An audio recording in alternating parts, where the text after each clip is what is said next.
Good morning student. आज हम लोग बाकी की कहानी जानेंगे बाल गोविंद भगत जी के बारे में।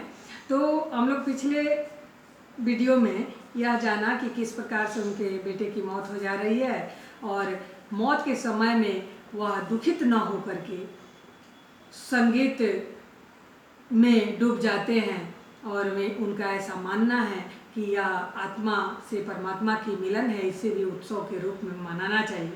तो आगे की हम लोग कहानी जानते हैं कि क्या होता है। इसमें दिया गया है कि लेखक कहते हैं कि ऐसा उन्हें लगता है कि जैसे यह आदमी जो है पागल हो गया है, लेकिन फिर कुछ क्षण में वे सोचते हैं कि नहीं, जो कुछ ये कह रहे हैं उसमें उनका विश्वास बोल रहा है। वह चरम विश्वास जो हमेशा ही मृत्यु पर विजयी होता आया है। यानी यह तो सत्य है कि व्यक्ति मरता है तो आत्मा से परमात्मा की मिलन होती है। तो इसको भी उनका यह जो सोच है कि इसको उत्सव के रूप में मनाना चाहिए, यह भी सही है। क्योंकि जब बालक जन्म लेता है, वह हमारे पास आता है, हम साधारण व्यक्ति है तो उसको उत्सव के रूप में मनाते हैं उसके जन्म को। तो जब यह जीवन का अंत होता है और एक अलग अपने कर्मों अपने धर्मों के अनुसार एक नया जीवन मिलने वाला होता है, ईश्वर से मिलने गया होता है, मिलता है, तो उसे भी तो उत्सव के रूप में मनाना चाहिए। तो ऐसा उनका सोच लेखक बिल्कुल सही मानते हैं और कहते हैं कि जब क्रियाकर्म हो जाता है उसके लिए, बेटे के क्रियाकर्म के लिए अधिक वह तुल का विषय नहीं मानते हैं और क्रियाकर्म को निपटा करके ऐसा कहते हैं लेखक की पोतों से ही वे आग दिलवाते हैं बेटा को। और जब ही यह श्राद्ध काम की अवधि पूरी हो जाती है, पतोहू के बेटा को बुला करके उनके साथ वह भेजने के लिए कहते हैं। उनका कहना है कि पतोहू नई है, अब वह अपने मायके में चली जाए। यह आदेश देते हुए कि इसकी दूसरी शादी कर देना, यानी वह अपने पतोहू के बेटे को बुलाते, भाई को बुलाते हैं और कहते हैं कि तुम इसे अपनी बहन को लेकर जाओ और इसकी दूसरी शादी कर देना। इधर पतोहू रो रो कर कहती है कि मैं चली जाऊंगी तो बुढ़ापे में कौन आपके लिए भोजन बनाएगा, कौन आपको देखेगा, बीमार पड़े तो कौन एक चुल्लू पानी भी देगा। यानी घर में तो बेटा, पतोहू और बाल गोविंद भगत के सिवा और दूसरा कोई नहीं होता है और बेटा मर ही चुका होता है और पतोहू को वह मायके ही भेजने का मन बनाए हैं कि वह मायके चली जाए। तो फिर जब वह मायके चली जाती और उसका शादी हो जाता तो उन्हें कौन देखता, इस बात को सोच करके उनकी पतोहू रोती है और बुढ़ापे का में कौन सहारा देगा, इस बात को रखती है सामने। वह कहती है कि मैं पैर पड़ती हूँ आपकी, आप मुझे अपने चरणों से अलग नहीं कीजिए। लेकिन भगत का निर्णय अटल था। वह कहते हैं कि तू जा, नहीं तो मैं इस घर को छोड़ करके चला जाऊंगा कहीं दूसरे जगह।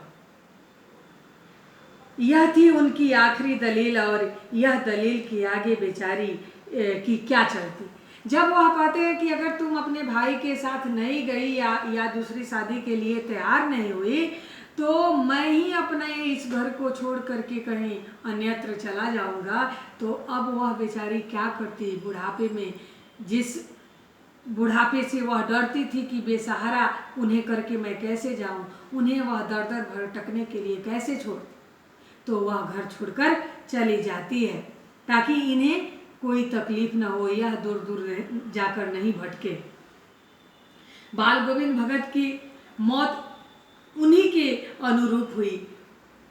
वह हर वर्ष गंगा स्नान करने जाते, स्नान पर उतनी आस्था नहीं रखते जितना संत समागम और लोक दर्शन पर। यानी जब भी संत समागम होता तब वहाँ जरूर वह पहुँच जाते और लोक दर्शन, यानी लोगों के दर्शन करने, उसमें भीड़ लगी रहती कहाँ कहाँ से लोग आते, बहुत दूर दूर से लोग आते, तो उनका दर्शन होता।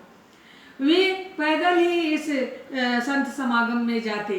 करीब 30 कोस पर गंगा थी। सिंधु को संबल लेने का क्या हक, और गृहस्थ किसी से भिक्षा क्यों मांगे। अतः घर से खाकर चलते तो फिर घर पर ही लौट कर आते थे और तब खाते। अब यह जो इनका एक अपने कर्तव्य को लेकर के जो एक आस्था लगी हुई थी कि नहीं, मैं किसी से मांग कर नहीं खा सकता, मैं क्यों मांगू किसी से, इसलिए वे अपने आप को हमेशा तैयार रखते हैं कि मुझे कहाँ जाना है, कितने दिन तक का सफ़र करना है, किस लायक मैं अपने आप को कर लूँ ताकि मैं उसमें सफलता पाऊँ, और घर से खाकर जो जाऊँ घर पर ही आकर खाऊं, या कुछ अपने साथ में लेकर जाऊं, उसी के सहारे मैं अपने घर तक चला आऊं। इन सब बातों पर वह ध्यान देते। रास्ते भर खजड़ी बजाते गाते और प्यास, जहाँ भी प्यास उन्हें लगती, पानी पी लेते। 4-5 दिन आने जाने में लगते, किंतु इस लंबे उपवास में भी वही मस्ती थी उनके अंदर। यह नहीं कि 5-6 दिन हो गया, 4-5 दिन हो गया खाना खाए, सिर्फ पानी पीकर इतना गाने बजाने के साथ उन्होंने यह समय बिताया है तो उनके चेहरे पे सिकन आए नहीं। वह उतना ही आनंद विभोर होकर के बजाते और नृत्य करते गाते। अब बुढ़ापा आ गया था, किंतु टेक वहीं जो नए वाली थी वहीं थी। इस बार लौटे तो तबीयत कुछ सुस्त थी। खाने पीने के बाद भी तबीयत नहीं सुधरी, थोड़ा बुखार आने लगा, किंतु नेम व्रत तो छोड़ने वालों में से वे नहीं थे। वहीं दोनों जून गीत स्नान,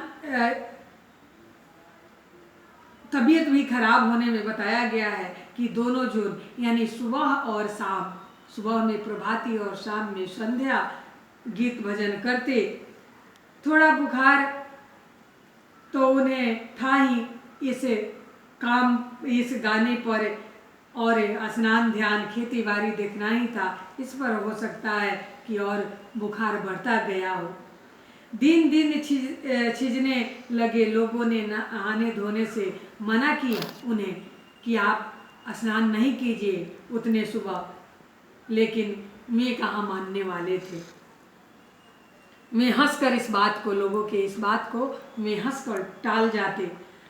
उस दिन भी संध्या में गीत गाए, किंतु मालूम होता जैसे तागा टूट गया हो।